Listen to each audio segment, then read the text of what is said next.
Welcome to our coding series. Today, we are exploring the bubble sort algorithm. This is one of the simplest sorting algorithms to understand, making it a perfect starting point for learning computer science concepts. So, what exactly is bubble sort? It is a straightforward method for sorting a list of items. The algorithm repeatedly steps through the list, compares adjacent elements, and swaps them if they are in the wrong order. The name bubble sort comes from the way the algorithm behaves.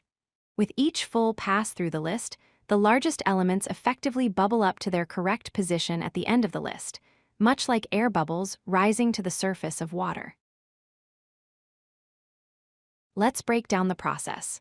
First, we start at the beginning of the array. We compare the current element with the one immediately following it. If the current element is larger than the next one, we swap them. We repeat this process until we reach the end. Here is a visual example. We have an array with the numbers 5, 1, 4, 2, and 8. We start by comparing the first two numbers, 5 and 1. Since 5 is greater than 1, they are out of order. Because 5 was greater than 1, we perform a swap. Now, 1 is in the first position, and 5 has moved to the second position. We would then continue comparing 5 with the next number, which is 4. After repeating this process for multiple passes, our array becomes fully sorted. As you can see, the numbers are now ordered from 1 to 8. The larger values have settled at the end. When discussing algorithms, efficiency matters. Bubble sort has a time complexity of big O of n squared in the worst and average cases. This is because of the nested loops. However, in the best case, where the array is already sorted, it can run in linear time, big O of n. In terms of memory, bubble sort is very efficient. It has a space complexity of big O of 1.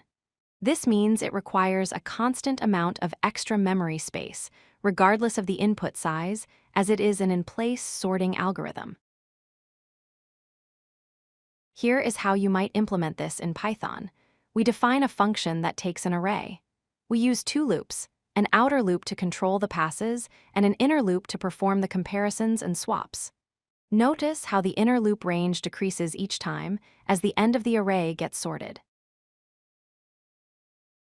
To summarize, bubble sort is easy to understand and implement, making it great for education. However, due to its n-squared complexity, it is inefficient for large datasets. It is best used for small lists or for learning the basics of sorting logic. If you like this video, hit that like button and don't forget to subscribe. Visit codelucky.com for more such useful content.